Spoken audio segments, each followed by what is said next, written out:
ఆయన మహారాజు కదా, ఆయనకేం తక్కువని అమాయకులైన గోకులవాసులు ఎందుకిలా చిక్కులో పడేస్తున్నాడు?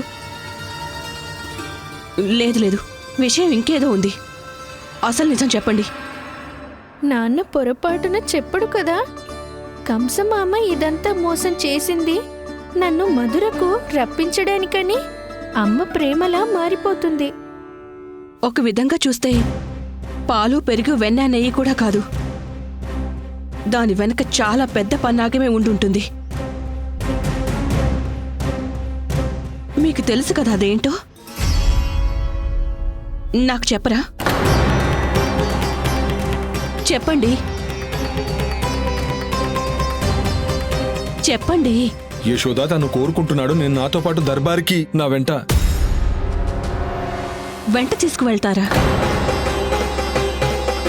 నాన్న ఏం చేస్తున్నారు? సంభాళించుకోండి. ఎవరిని వెంట తీసుకువెళ్తారు? ప్రజలందరూ పడుతున్న బాధని, వారి విన్నపాలను, వాళ్ల గోడును వినిపించడానికి నా చేతులు జోడించి అర్థించమని ఆయన ఆజ్ఞాపించారు. మన ప్రజలందర్నీ సుంకం నుండి విముక్తులు చేయడానికి. కానీ నాకు అర్థం కావడం లేదు అసలు. ఇప్పుడు నేనేం చేయాలి?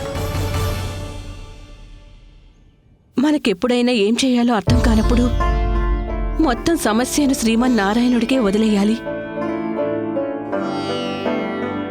వాస్తవం చెప్పావు యశోద. చింతలన్నిటినీ నారాయణుడిపైనే వదిలేయాలి. ఇక ఆయనే మార్గం చూపించాలి.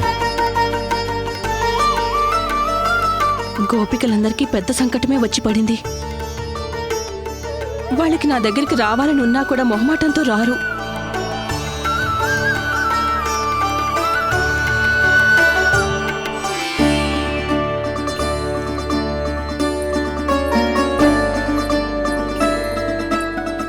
నాన్న, మీరెవరో పూర్తిగా మర్చిపోయారు ప్రభు. అవును మురళి, ఈ సమయంలో నేను వారికి కేవలం కుమారుణ్ణి మాత్రమే. కానీ మీ దగ్గర ఆయన చింతను పోగొట్టే ఉపాయం ఉంది కదా ప్రభు, ఉంది కదా?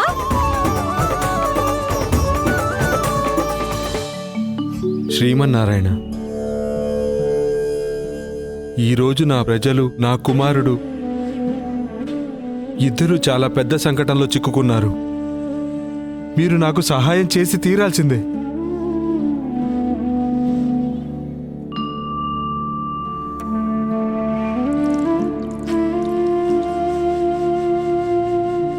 ప్రభు, తండ్రిగా నా బాధ్యత ఒకవైపు, బాధ్యత తీసుకుంటూనే రాజుగా కర్తవ్యం మరోవైపు నా మనసుని లాగేస్తుంది నారాయణ. ఇలాంటి భీషణ సంకటంలో నేనేం చెయ్యాలి? ఇలాంటి సంకటంలో నేను నా ప్రజల్ని వదులుకోలేను. అలాగే నా కుమారుణ్ణి ఆ నరరూప రాక్షసుడి దగ్గరికి తీసుకువెళ్ళలేను. మీరే ఈ సమస్యకు పరిష్కారం చూపించాలి. ఈ శాలిగ్రామం నాకు మా అమ్మ నాన్న ఇచ్చారు. వాళ్ళు చెప్పింది, ఎప్పుడు ఏ సంకటం వచ్చినా స్వామి, ఈ రూపంలో మీరు నా చేయి పట్టుకుని నిలబడతారని, అలాగే నేనేం చెయ్యాలో, ఎలా చెయ్యాలో చెప్తారని. ఇప్పుడు మీ మార్గదర్శకత్వం అవసరం నాకుంది ప్రభు. నాకు మార్గాన్ని చూపించండి. తండ్రిగా, రాజుగా కర్తవ్య బాధ్యతలో ఏది అన్న దువిధలో నేను కొట్టుకుపోతున్నాను నారాయణ. నా ఈ ధర్మనౌక ఇలాంటి తుఫాన్లో చిక్కుకుంది. దీన్ని తీరం చేర్చండి నారాయణ.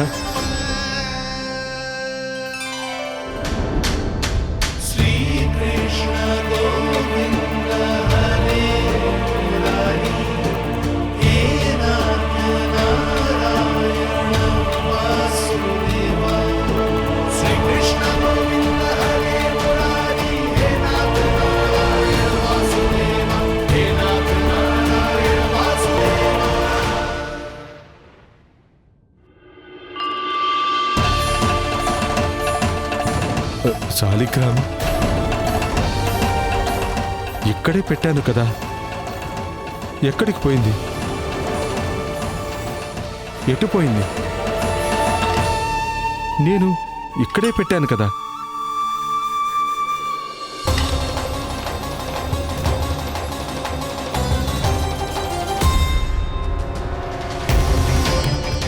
కన్నయ్య, నువ్వు ఇక్కడున్నావేంటి? శాలిగ్రామాన్ని చూసావా?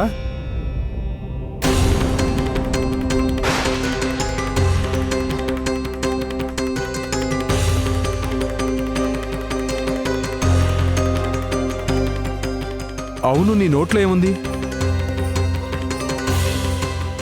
కన్నయ్య, శాలిగ్రామం నోట్లో పెట్టుకోలేదు కదా? శ్రీమన్నారాయణ, క్షమించండి, పసిబాలుడు తను. ఏంటిది కన్నయ్య, ఏం చేస్తున్నావు? శాలిగ్రామాన్ని బయటకు తీ. కన్నయ్య, ఇది మంచి పని కాదు. ఒకవేళ గొంతులోకి వెళ్ళిందంటే నీ ఊపిరి. కన్నయ్య, తీ, బయటికి తీ. మంచి బాలుడు కదా నువ్వు. ఇవ్వు. అరే, ఒకవేళ మీ అమ్మకు తెలిసిందంటే నీ ప్రజల్ని చూసుకోలేవు, నీ కొడుకుని చూసుకోలేవు అంటుంది. లోభం వలలో పూర్తిగా చిక్కుకుపోయాం మనం. ఇలాంటి కలలు కంటూ మన జీవితంలో చాలా పెద్ద తప్పే చేశామనుకుంటా మనం. యశోద ఇంకా నందరాజు గారు మీకు ఎంత చెప్పినా వినిపించుకున్నారా? ఆఖరికి చిన్నారి కృష్ణయ్య కూడా మనకెంతగా చెప్పాడు. కానీ మనం ఆ దుష్ట వ్యాపారికి అందరం మాటిచ్చేశాం. అందరికంటే ముందు నన్ను వాళ్ళ ఇంట్లో కూర్చోబెట్టి అర్థమయ్యేలా చెప్పారు. వాళ్ళిద్దరూ అన్నారు కూడా, ఎవరైనా ఏ వస్తువుకైనా రెండింతల మూల్యం ఎందుకు ఇస్తారు? కానీ అసలు నేను వింటేనే కదా. ఇప్పుడు మీరే చెప్పండి రోహిణి అక్కయ్య, ఏ ముఖం పెట్టుకొని వెళ్ళి యశోద గారిని క్షమాపణలు అడగాలి? క్షమాపణ చెప్పాల్సిన అవసరం ఏమీ లేదు.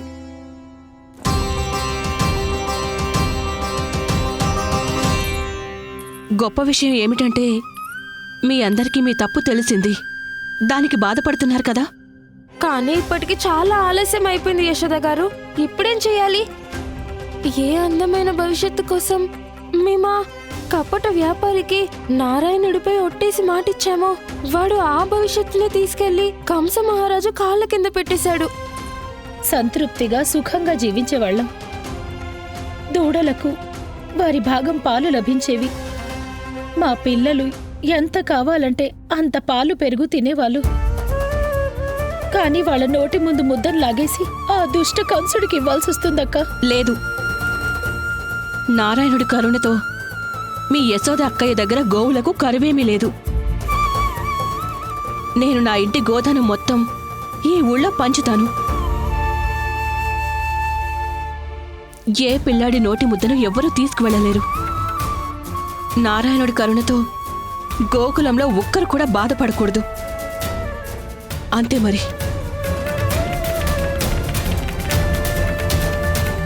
చూడు కన్నయ్య, నాన్న చెప్పిన మాట విను. కన్నయ్య, ఆ నారాయణుడి మీద ప్రమాణం, ఆ శాలిగ్రామం నాకు ఇచ్చేయి.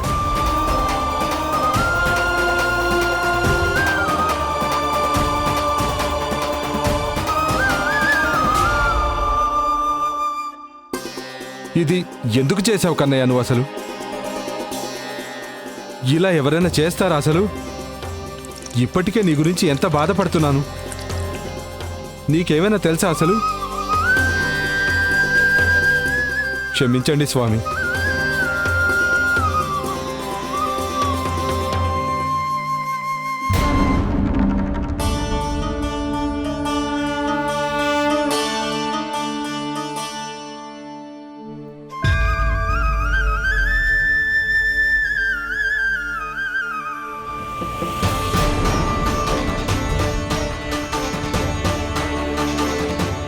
ఇదేంటి కన్నయ్య, నారాయణుడి విగ్రహం ఎక్కడుంది?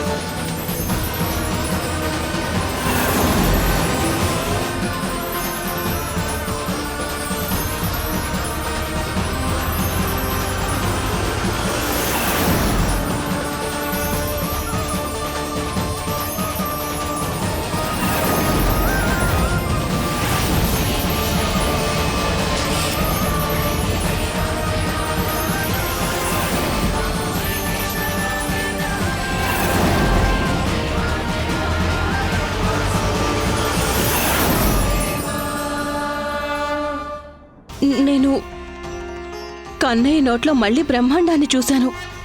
నేను ఇది కూడా చూశాను. శ్రీమన్నారాయణుడు గోకులంలో ప్రతి చోట ఉన్నారు. ఎక్కడ చూస్తే అక్కడ నారాయణుడే. ఎవరి నోటిలో త్రిలోకాలు మొత్తం సృష్టిని లయబద్ధం చేస్తున్నారు. నేను తన గురించే బాధపడుతున్నాను.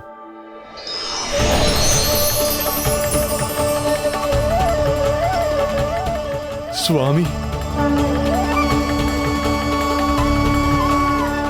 స్వామి, బయట మీరే, లోపల కూడా మీరే. నన్ను క్షమించండి స్వామి, క్షమించండి. ఈ కష్టాల ఊబిలో పడి నేను మిమ్మల్ని మర్చిపోయాను. ఎవరి దగ్గర అన్ని సమస్యలకు సమాధానం ఉందో, ఎలాంటి సంకటమైనా క్షణంలో పరిసమాప్తం చేయగలరు. మీరు నా ముందే నిలబడి ఉన్నారు.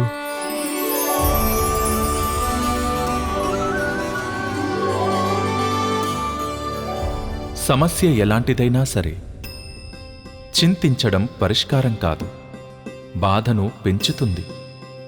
అందుకే చింతించకండి నాన్న.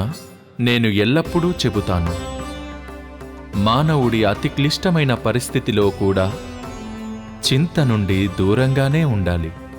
ఒకవేళ వ్యక్తి తన పూర్తి సమయం తన కర్మలను పూర్తి చేయాలని ఉన్నప్పుడు వారు సంకటాలు ఎంత పెద్దవైనా వాటిని ఎదిరించగలుగుతారు. అయినా నన్ను పూజించేది కూడా వారే. ఎవరైతే నేను ఉన్నానన్న నమ్మకం కలిగి ఉన్నారో అందువల్ల వారికి నేను ఎల్లప్పుడూ అండగా ఉంటాను. నేను నా భక్తులకు అండగా ఉన్నానని నమ్మకం కలిగి ఉండాలి, ఎలాంటి పరిస్థితుల్లోనైనా.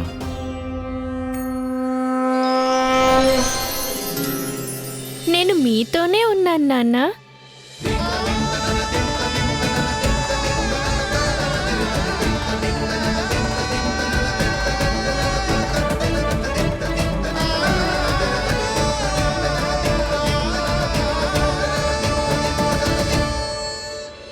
జీవితాంతం ఆయనతో వ్యాపారం చేస్తామని మాటిచ్చాం కదా, దాని సంగతి ఏమిటి యశోదా? కానీ ఆ దుష్ట కంసుడు, ఆ వ్యాపారి కలిసి ఏదైతే సమస్య తెచ్చిపెట్టారో దాని సంగతి ఏంటి స్వామి? సమస్య ఉందంటే సమాధానం కూడా ఉంటుంది. నేను చెప్పాను కదా అత్త, ఏదైతే మనకు అర్థం కాదో దాన్ని పరిష్కారం బాధ్యతని శ్రీమన్నారాయణుడికే వదిలేయాల్సిందే.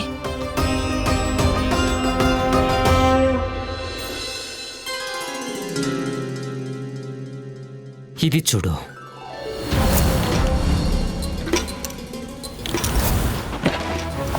ఈ ఆభరణాలు, ఈ స్వర్ణం, ఈ ముత్యాలు బహుమతిగా ఎవరివ్వగలుగుతారు? కంస మహారాజు. చూస్తూ ఉంటూ నేను నీ ఇంటిని మహల్గా మార్చేస్తాను, అంతా లాగేసుకుంటాను. కన్నయ్య, నువ్వు అంతర్యామివి, సమస్తం తెలిసిన వాడివి. మరి ఈ గోకులవాసులకి నేనెలా సహాయం చేయగలుగుతాను? ఏదైనా ఉపాయం చెప్పు. నీ ఈ నిగూఢమైన చిరునవ్వే చెప్తుంది నీ లీల ఎప్పుడూ ఆరంభమైపోయిందని కదా? ఎవరు చేసిన కర్మలు వారు అనుభవించవలసిందే నాన్నా, అది మంచిదైనా లేదా చెడైనా. మీరెవ్వరూ బాధపడకండి. ఎవరైతే మరో వ్యక్తికి చెడు తలపెడతారో వాళ్లకు ఆలస్యమైన చెడే జరుగుతుంది. ఏ చేత్తో ఆ లోభ వ్యాపారి మీ పాలు పెరుగు వెన్న తీసుకున్నాడో ఆ చేతులు మండిపోతాయి. ఇద్దరు తండ్రి కొడుకులను దీనితోనే స్వాగతం పలుకుతాను.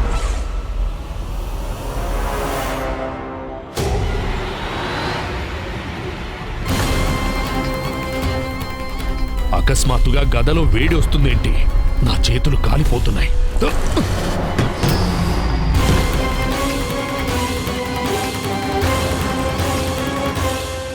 ఇక ఆ వ్యాపారి మీ అందరి జీవితంలోకి భూకంపంలో వచ్చాడు కదా, తను శాంతంగా కూర్చోగలుగుతాడా? అరే, వాడి జీవితంలో వాడి విష పన్నాగం కంటే భయంకరమైన భూకంపం వస్తుంది.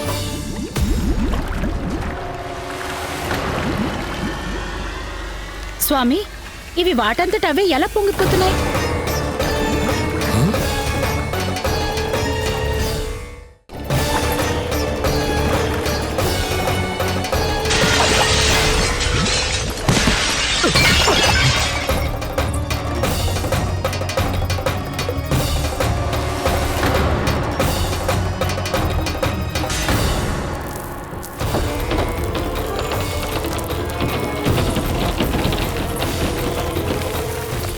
స్వామి, మీరు ఇంటిని మహల్గా మార్చాలనుకున్నారు, కానీ ఇది పాడుపడిపోతోంది.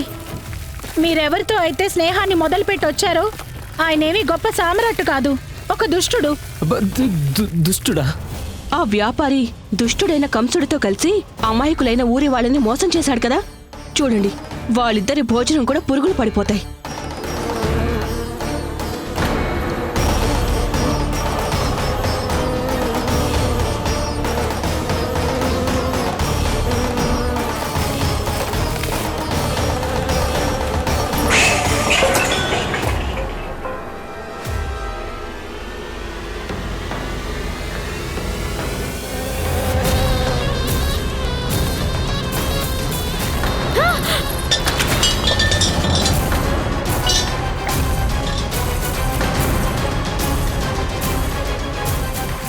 స్వామి, ఇల్లు పోయింది, బ్రతకడానికి బ్రతుకు తెరిగిపోయింది. ఇక ఇంకేం పోతుంది? మన జీవితమా?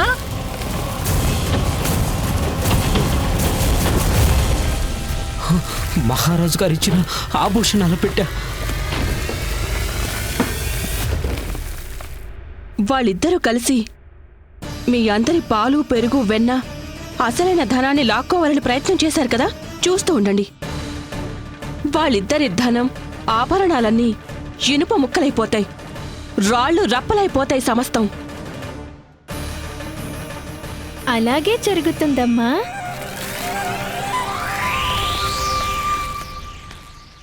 నా ఖాతాదారులు.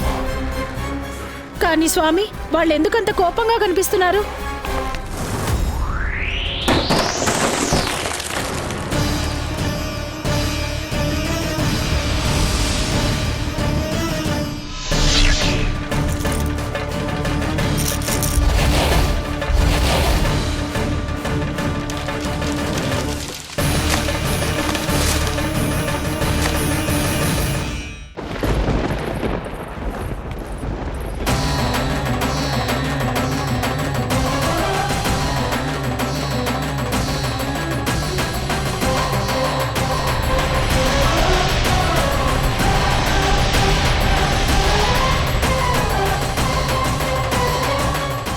విష్ణు, ఆ విష్ణువే ఇదంతా చేశాడు.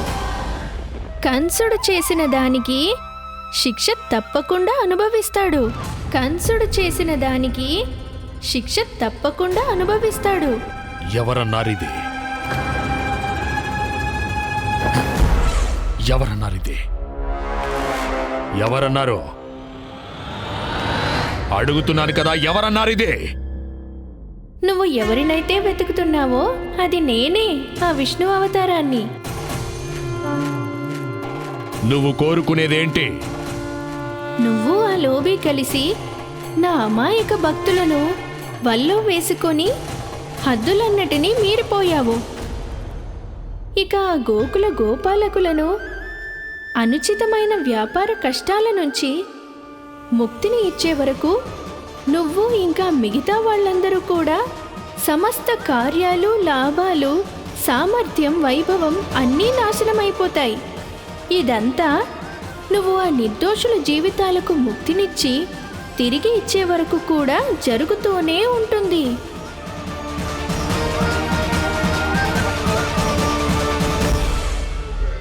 మహారాజా, పాలు, పెరుగు, వెన్న, నెయ్యి సమస్తం పాడైపోయాయి. మహారాజా, మొత్తం ధాన్యం, పళ్ళు, కూరగాయలన్నీ పాడైపోయాయి మహారాజా. మహారాజా, మహల్లో సంయుక్త జలం దూషితమైపోయింది. ఇదంతా మోసం. ఆ విష్ణు అవతారం తన మోసపు వలలో చిక్కేలా చేస్తున్నాడు.